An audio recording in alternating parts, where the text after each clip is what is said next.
Allez, bonjour à tous les 6, Terminal 3, mardi 3 novembre, 10h10. Attention, je le précise, hein, si ne pas regarder cette vidéo en dehors de cette tranche horaire, sinon vous allez vous ennuyer au moment où elle sera diffusée par votre maîtresse d'externat. Une seule heure cette semaine mardi de 10 à 11. Je vais corriger avec vous le DS numéro 1, puis le petit travail que je vous ai demandé avant les vacances pendant une heure sur à gauche sur les processus. Donc voilà pour cette heure de travail.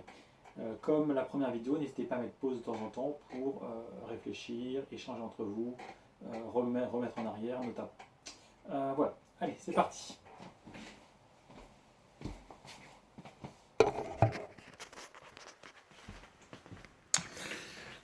On va commencer par le DS numéro 1 de 2 heures. Le prochain DS sera 3h30, comme l'épreuve du bac. Je ne suis pas sûr que je puisse faire au même format avec 3 exercices parmi 5, ce sera quelque chose de classique, mais pour le DS de 3h30. Allez, premier exercice sur 2 points. Voici une liste d'événements historiques rencontrés dans notre timeline, et par souci d'égalité, j'ai mis un événement par personne, par élève. Le A, création du système Unix, c'était Alexandre A. L'invention du transistor, ça avait été fait par Alexandre P. Premier disque dur, c'était Tristan. Premier microprocesseur, c'était Ariel. Premier moteur de recherche, c'était Lino. Et sortie du MS-DOS, c'était Hugo. Donc vous l'avez tous vu. Je sais que ne pas avoir fait le jeu avant, à part le petit championnat, c'était un peu délicat, mais voilà, c'était un petit objectif sur 2 points du DS. Classer ces 6 événements par ordre chronologique. Eh bien, j'attendais en premier l'invention du transistor, qui est à la base de l'informatique. Sans ça, on ne peut pas faire de disque dur, pas de microprocesseur, etc. Donc B. Ensuite, premier disque dur de 5 mégaoctets. C'est peu, 5 mégaoctets, c'est un titre MP3 de 4-5 minutes. Donc premier disque dur de 5 mégaoctets. Ensuite, création du système Unix. Ensuite, le premier microprocesseur. On avait vu que c'était les années 70 qui ont remplacé les processeurs. Ensuite, sortie du MS-DOS, les années 80 avec Microsoft. Et premier moteur de recherche, on verra que c'est les années 90 avec peut-être Google, ou peut-être quelques-uns avant, mais Google, c'était dans les années 90. 98 si j'ai bonne mémoire. Donc voilà, et j'attendais comme réponse BCADFE. Pour 0,5 points. S'il y avait une inversion, je mettais 0,25. S'il y avait 2 inversions, je mettais 0. Placer ces événements dans la bonne décennie. Donc il y en avait une réponse par case. Il y avait 6 réponses et il y avait 8 cases. Eh bien, il fallait faire par les extrêmes. Premier moteur de recherche, c'était pas les années 2000, c'était les années 90. Donc, c'était ici. Le E. MS-DOS, Microsoft, 80, années 80. Donc on pouvait le mettre ici. Et après, il y avait juste une case qui a été laissée libre. C'était la toute première case, puisque le transistor, c'était les années 40. Il y a eu d'ailleurs, je crois, de mémoire, un prix Nobel là-dessus. Et donc après, on déroule. Premier disque dur de 5 mégaoctets, c'était les années 50. On l'avait rencontré plusieurs fois lors du tournoi. Voilà, en 60 Unix, et donc 70, je l'ai dit, pour le premier microprocesseur. Donc il fallait mettre les cases ici de 40 à 90. 0,5 points. Ensuite, donner un événement ayant eu lieu avant 1930, en précisant le siècle. J'attendais les premiers systèmes de numération en moins 3000 ou moins 4000, je ne sais plus ce qu'on avait mis. Le PGCD par Euclide, tout ce qu'on avait vu dans les jeux de cartes. Il y avait 8 cartes qui étaient avant 1930. Le dernier, c'était Lovelace avec le premier programme informatique en 1843. J'attendais un événement ici. Et j'ai mis petit b entre 2000 et 2018. Je ne voulais pas que vous mettiez 2019, le NSI, et 2020, la visio qui a été développée. Nous, on avait vu 4 choses. L'Internet mobile en 2012, l'affaire Snowden en 2013, Galileo en 2016 et RGPD en 2018. Donc voilà ce qu'on avait fait 0,5 et 0,5 pour chaque question ici. Donc voilà pour ce petit exercice, n'hésitez pas à me reposer la question quand on se reverra. Allez, exercice 2, sandwicherie. L'objectif était de travailler sur le modèle conceptuel, puisque l'exercice 3 et 4, c'était sur les modèles relationnels, enfin 3 modèles relationnels, et 4 sur vraiment une base de données un peu plus précise. Donc on y va pour ceci. Je me suis amusé, hein, c'était début septembre que j'ai fait courant septembre que j'ai fait l'exercice où j'ai mis Tadej Pogacar et Primož Roglič qui se disputaient le Tour de France. Et j'espère que vous avez aimé la rue Raymond Poulidor pour Primož Roglič. Et le département aussi, comme numéro client. Désolé pour les Stéphanois. Donc on y va. Première question, une commande peut-elle comporter plusieurs sandwichs de types différents? La réponse était oui. Et il fallait me dire l'exemple pour la commande 12 452. On voit qu'il y a 2 sandwichs italiens et un sandwich foie gras. Et donc, même s'il y a plusieurs lignes, c'est la même commande. Hein. C'est un numéro de commande pour une commande, avec la même date d'ailleurs, le même numéro client. C'est juste qu'il a mis une ligne par article commandé. Et on verra que c'est pas terrible, on en parle après. 0,5 points pour ça. Question 2, pour chaque table, pour chaque relation, réaliser le schéma conceptuel en indiquant l'entité, attribut, type. 0,5 points par table, donc on y va. Pour la table sandwich, j'attendais donc c'est l'entité sandwich.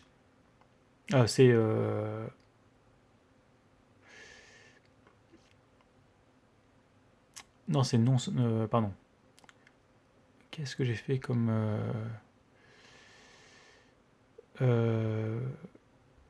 oui, ça, c'est sandwich, l'entité. Vous aviez donc entité, attribut et le type. Il y avait 2 attributs, l'attribut non sandwich de type string of character et l'entité prix qui était un float puisque c'est un nombre à virgule. Donc voilà pour 0,5 points. Pour la table client, donc pour l'entité client, il y avait 4 attributs, nom string, prénom string, adresse string, numéro client integer.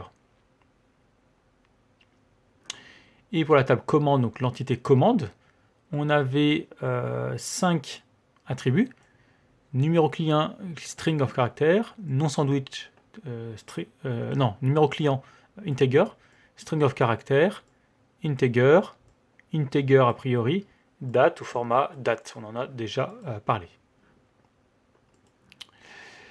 Donc voilà pour ceci 1,5 point. Pour chaque table, indiquer l'attribut ou les attributs qui est ou sont la clé primaire. Pareil pour les clés étrangères. Donc, qu'est-ce qui est unique ici? On voit que c'est le nom du sandwich, puisque le prix, il y a 2 sandwichs qui ont le même prix. Donc, la primary key, c'est non sandwich pour la table sandwich, et il n'y aura pas de clé étrangère. Pour la table client, on peut avoir 2 frères avec le même nom de famille, 2 personnes qui ont le même prénom, 2 adresses identiques, parce qu'ils habitent dans le même immeuble. Donc la primary key, c'est le numéro client et pas de clé étrangère. Et pour la table commande, j'attendais comme clé primaire, ça peut pas être numéro de client, puisque regardez, il y a 2 lignes 69. Ça peut pas être non sandwich puisqu'il peut y avoir des choses identiques. Quantité, ça peut être identique. Numéro de commande, ça peut être identique. Date, elles peuvent être identiques. Donc il fallait prendre un tuple d'entités, d'attributs, un tuple d'attributs qui peuvent être, qui seront la primary key. Moi j'ai mis nom du sandwich plus numéro client. Quelqu'un, il pourra commander 2, 3, 4 sandwichs d'un même type, mais s'il veut en rajouter un, il modifie juste la quantité. Donc ça, ce sera unique, primary key. Et puis, clé étrangère, non sandwich qui fait le lien avec la table sandwich, et numéro client qui fait le lien avec la table client. Donc voilà pour 1,5 point. Question 4. Réaliser le modèle conceptuel de cette base de données en indiquant les associations et les cardinalités. Donc je le fais à l'oral, hein, j'ai pas de tableau, enfin j'ai la flemme de le faire. Donc j'ai mis moi un sandwich, enfin un nom d'un sandwich sera contenu dans une commande, ou une commande contiendra un ou plusieurs sandwichs. Et donc entre les deux, j'ai mis de sandwich vers commande 0n. Il peut y avoir aucun sandwich cheeseburger et n cheeseburger. Mais dans l'autre sens, une commande aura forcément au moins un sandwich. Donc un n de commande vers sandwich. Et ensuite, j'ai fait un lien entre commande et client. Une commande est passée par un client ou un client passe une commande. De commande vers client 1-1. Une commande, c'est un seul et un unique client, enfin numéro client. Donc 1-1. Et un client vers une commande, j'ai mis... non, pardon. Commande vers client, c'est ça. Et client vers commande, j'ai mis un n, puisque si on est client, c'est qu'on a passé au moins une commande, et jusqu'à n commandes. Sinon, on n'est pas client de la sandwicherie. Donc voilà pour la question 4.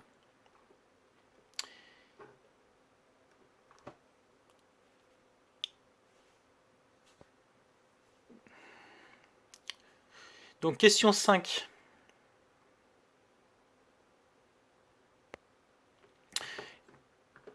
Est-ce que cette base de données est bien modélisée? Ce n'est pas le cas, proposer des modifications. Donc il y a une première erreur, mais ce n'est pas sur laquelle j'ai travaillé. La première erreur que j'ai citée, c'était le fait qu'il y ait 2 lignes par commande. Ça, c'est pas bon. Et, enfin, quoi que... si, en fait, voilà, donc ça va... Enfin, ça, si, non, en fait, ça résout pas le problème. Mais en fait, le principal problème, c'est que il y a une redondance entre la date et le numéro de client, 12452, et la date. En fait, on voit que les deux sont identiques. Donc c'est dommage de... en fait, il y a une relation binaire. 12402, c'est telle date, etc. Donc en fait... Et pareil, entre numéro de commande et numéro client, il y a aussi redondance entre ceux-ci. Donc ce que j'attendais comme réponse, c'est il fallait faire il fallait décomposer cette table commande en deux, en faisant une table commande avec uniquement numéro client, numéro de commande et date, juste ça. Donc 69 12 452 et la date, et deuxième ligne 42 13 301 et 20 septembre 2020, juste ça. Et après faire une autre table contenu commande, où là on met nom du sandwich quantité et on met par exemple numéro de la commande. Donc il fallait casser ça en deux pour éviter le doublon, le triple doublon qu'on voit ici. Donc voilà ce que j'attendais comme amélioration qui était envisageable. Hop, je m'éloigne un peu, comme ceci. Et j'espère que c'est clair pour ceci. Allez, exercice 3. Donc recherche dans une table selon un motif, et ça a permis de revoir le pourcentage qu'on appelle quantificateur et de découvrir le joker notamment. Donc on peut effectuer des recherches dans la table élève selon certains motifs, nom qui commence par telle lettre, élève qui habite dans tel département, ce né en 2000X, etc. Pour cela on peut utiliser where et même là where like, je vais corriger tout de suite. Excusez-moi pour cette erreur. Suite, caractères spéciaux notamment. Donc, le quantificateur qui représente 0, 1 ou plusieurs caractères quelconques, et le underscore, le joker, qui représente un et un seul caractère quelconque. Deux choses que je rajoute. On peut aussi utiliser la fonction substr avec la chaîne deb et fin, avec des numéros de début et de fin. Et in qui permet de vérifier qu'un champ est élément d'une liste. Et la table élève ressemble à ça. J'ai pris notre ami, le président de la République. Vraie date de naissance, vraie adresse à l'Élysée. Paris 8e. Définir une requête qui permet d'obtenir tous les élèves nés en 2002. Et ça doit être à peu près votre année de naissance, ou 2003 peut-être, vous devez avoir peut-être 17 ans. Donc, moi j'ai mis select étoile. Vous pouviez mettre select nom, prénom, hein, c'était possible. Hein. From élève. Et ensuite, j'attendais where NIS, NIS, like. Et j'attendais guillemets 2002 pourcentage guillemets. Le pourcentage qui permettait de mettre n'importe quel mois, n'importe quel jour. Donc j'attendais vraiment ceci. Donc je répète, awareness, like, guillemets, 2002, pourcentage, guillemets, pour un point. Définir une requête qui permet d'obtenir tous les élèves ayant un compte email chez l'opérateur SQL, etc.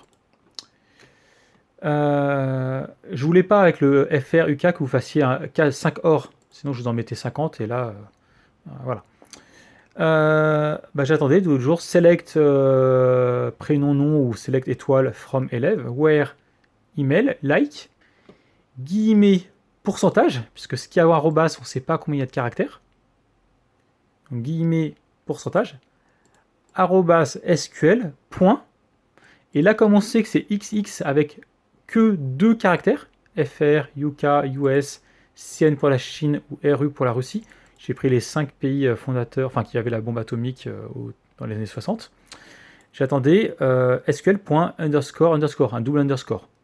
Et fin des guillemets, puisque c'est un like. Voilà pour la question 2. Question 3. Définir une requête qui permet d'obtenir les élèves dont l'adresse email commence par la première lettre de leur prénom.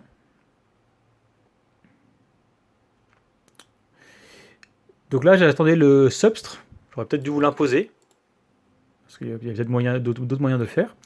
Donc select nom, prénom ou select étoile from élève, where substr entre parenthèses prénom, virgule 11, donc ça ferait la première lettre du prénom, fin de parenthèse, égale, là on vérifie une égalité, substr entre parenthèses email, virgule 11, fin de parenthèse.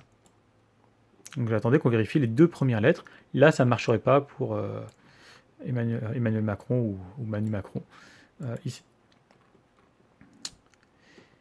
1,5 point. Et le dernier 4 avec le in. Définir une requête qui permet d'obtenir tous les élèves habitant en Savoie et Haute-Savoie. Et là, je ne voulais pas que vous utilisiez, j'aurais peut-être dû mieux vous guider. Hein.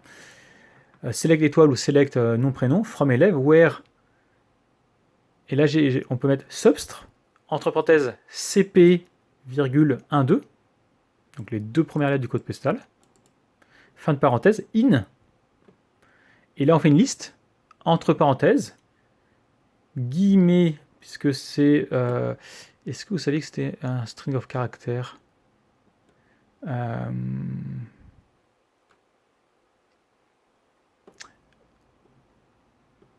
chaîne de caractères, c'est écrit. Ça extrait une chaîne de caractères.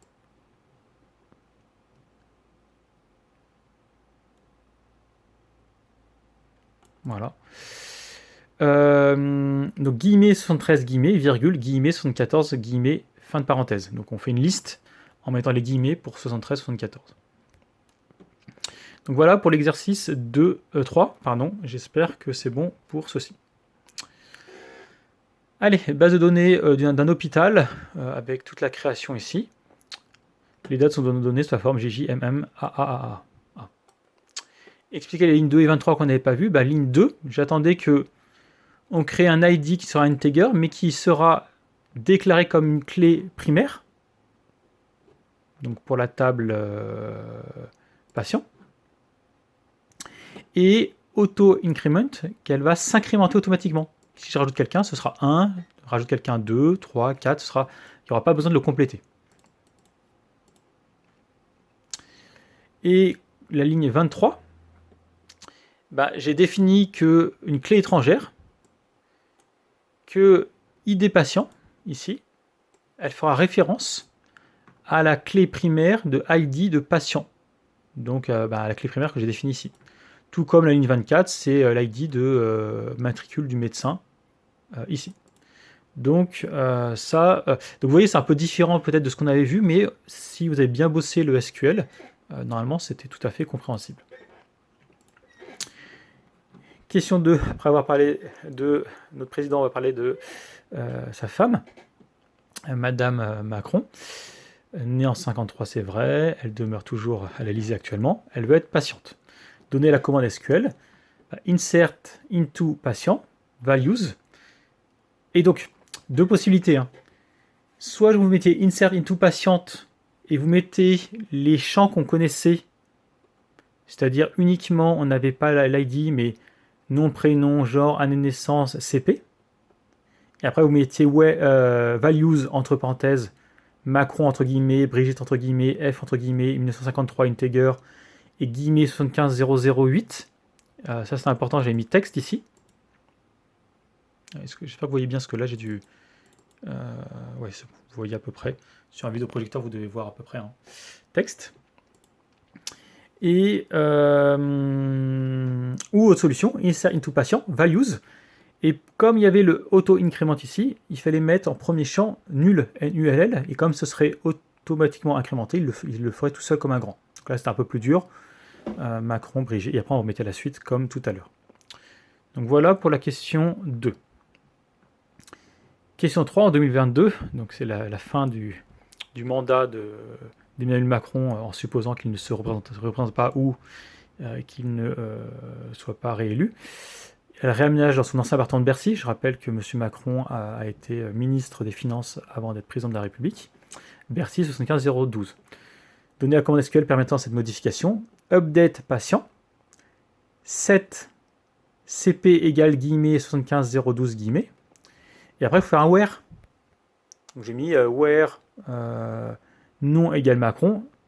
And, vous pouvez mettre prénom égale Brigitte. Vous pouvez mettre 2. Voilà, j'ai mis qu'un seul. Moi, j'ai mis que nom égale Macron. Mais c'est vrai que s'il y a un autre Macron dans la base de données, il faut préciser nom et prénom. Voilà. Bien entendu, quelqu'un qui ferait une telle mise à jour, il est censé chercher avant tous les Macrons. S'il n'y en a qu'un seul, il met qu'un seul where. Et un and, s'il y a plusieurs Macrons, et s'il y a même un homonyme, il faudrait mettre l'année de naissance, par exemple. Question 4, et aucun rapport avec des sous-entendus que je pourrais sous-entendre fortement. Par souci d'économie, la direction de l'hôpital décide de se passer des médecins spécialisés en chirurgie esthétique. Donner la commande permettant de supprimer leurs fiches. Là, je pense que tout le monde a réussi. Delete from médecin, where spécialité égale, entre guillemets, chir, esthétique, fin des guillemets. Allez, question 5 un peu plus dure. J'ai mis qu'un point, j'étais gentil, tiens. Que fait la requête suivante? Donc, il permet de récupérer toutes les consultations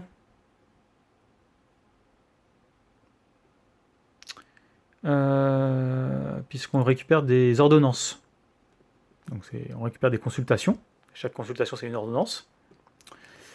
Qui sont passées en décembre 2020. Qui sont passées par un médecin qui commence par un matricule 1 underscore. Donc c'est de 10 à 19, ça fallait me le dire. 10 à 19. Si vous faisiez l'exercice 4 avant, il fallait corriger après avoir fait l'exercice 3. Donc, toutes les ordonnances des médecins de 10 à 19, de décembre 2020. On affiche nom et prénom, puisque nom, prénom, c'est le nom et prénom du médecin. Donc, on récupère pour chaque médecin, de 10 à 19, donc il peut y en avoir 10 au maximum. Count, il va compter le nombre de consultations. Et groupe by, voilà, M matricule, donc groupé par matricule, c'est-à-dire par médecin en fait. Et là, ici, on a la jointure entre ordonnance et la table médecin. Donc en fait, j'attendais que vous me disiez affiche le nombre de consultations réalisées par chaque médecin de matricule 10 à 19 et on affiche le compte total de consultations. Combien ils en ont fait dans le mois en décembre pour voir s'ils ont bien travaillé, puisque dans les hôpitaux, les médecins sont souvent dans la fonction publique, et donc il y a un droit de regard de la direction de l'hôpital sur le nombre de consultations qui sont faites par des médecins. Voilà ce que j'attendais. Et question 6, donner la requête permettant d'afficher le nombre de visites en 2020 par spécialité. Là, je vais vous mettre la correction, ce sera plus simple. Allez, on y va. Voilà ce que j'ai mis, il y a peut-être d'autres propositions. Select M.spécialité, donc les spécialités.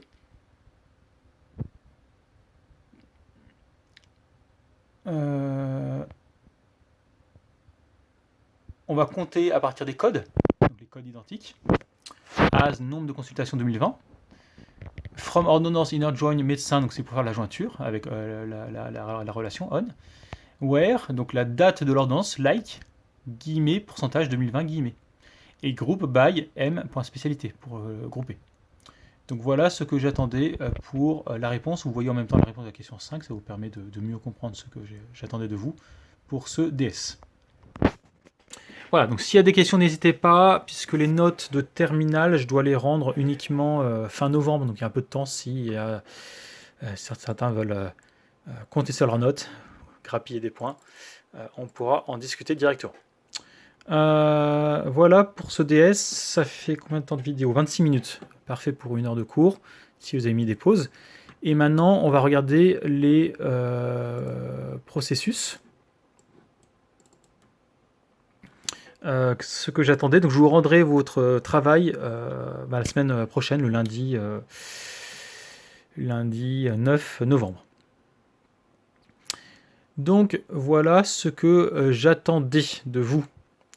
J'ai mis 3 points pour l'état 1, 3 points pour l'état 2, 4 points pour l'état 3. J'expliquerai pourquoi il y a un point de plus pour l'état 3 et j'ai mis une petite note sur 10. Ce sera un tout petit coefficient. J'en reparlerai. Et donc attendez que j'aille chercher la correction, ce sera plus simple pour moi pour vous corriger ceci. En direct, c'était le projet 8 si j'ai bonne mémoire. Hop, c'est bon. Donc il fallait me dire que l'état 1 était un état sain et il fallait le résoudre. Donc il fallait voir d'abord P2. P2 6, 1, 2, il est presque complet 6, 1, 3. Il manque un R3. Et il fallait me faire 0, plus 2, plus 1, plus 2. Il y avait 5 R3 qui étaient pris sur les 6.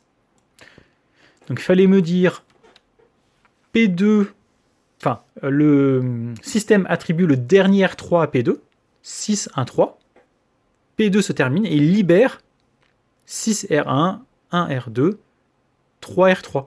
Il fallait me le dire ça. Ensuite, on va s'occuper de R1.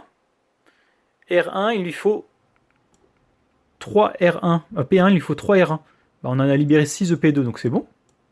Il faut 2 R2. On a libéré... Donc, il n'y en a qu'un seul qui est pris sur les 3 de R2, donc on peut en prendre 2 pour R2. Donc attention, oui, l'état 2, je l'ai totalement modifié, parce qu'il était très proche de l'état 1.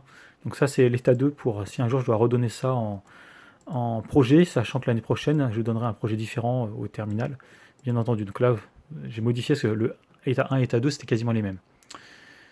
Et du coup, je l'ai plus l'ancien. Et R3, il lui en faut 2, j'en ai libéré 2 ici, donc tout va bien. Donc P1 se termine. Puis après, on va terminer P3. Il lui manquait 1 R1, il y a tout ce qu'il faut. Il lui manquait rien en R2, c'est bon. Il lui manquait 3 R3. Et on en a libéré, il en restait plus que 2 bloqués sur les 6, donc c'était bon pour aller R3, donc c'était bon. Et puis P4 se termine tranquillement, 4 de 2, puisqu'on a 9, 3, 6, c'est tout bon ici. Donc P1, R1, l'état 1 était un état sain, et ça, il fallait me le détailler, certains, non, il fallait faire la disponibilité entre chaque étape. Ça a manqué, il fallait être un peu plus rigoureux. Bon, c'était un peu nouveau, mais voilà, donc on en reparlera quand je vous rendrai votre mini-projet. L'état 2, j'en parle pas, c'est aussi un état sain. Si certains veulent essayer de le faire, je zoome, comme ça vous permettra de corriger. Voilà, donc je vous laisse réfléchir. Et je crois qu'on peut pas votre état 2 à vous, c'était la même chose, on commençait par P3. Là, on peut pas commencer par P3 puisque 2, 4, 6, Non, c'était R2. 1, 2. Non. R3, 3, 4, 5. 1. Oui, on peut pas commencer par P3 puisque j'ai que 1 R3 et j'en ai déjà 5 de prix sur 6. Donc je peux pas faire P3. Donc il ne faut pas commencer par P3 pour l'état 2 si certains veulent le faire. Donc ça, je vous laisse réfléchir là-dessus tranquillement. L'état 3, c'est un état non sain parce que colonne R3, je suis déjà à 6. 2, 3... Non, 2, 3, 4, 5. Non, c'est pas bon. État R1, je suis déjà à 9. 2 plus 5 plus 2, 9. C'est-à-dire que P4, déjà, il ne peut pas se finir tant que c'est pas libéré.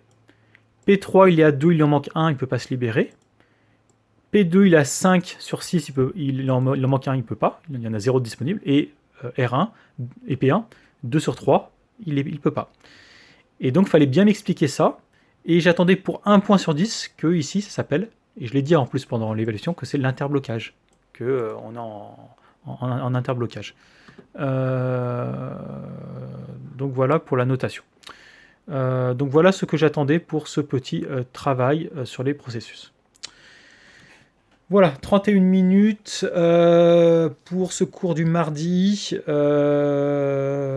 crois que c'est tout bon. Donc on se retrouve demain pour terminer le chapitre sur la sécurisation des communications au niveau des communications via les réseaux.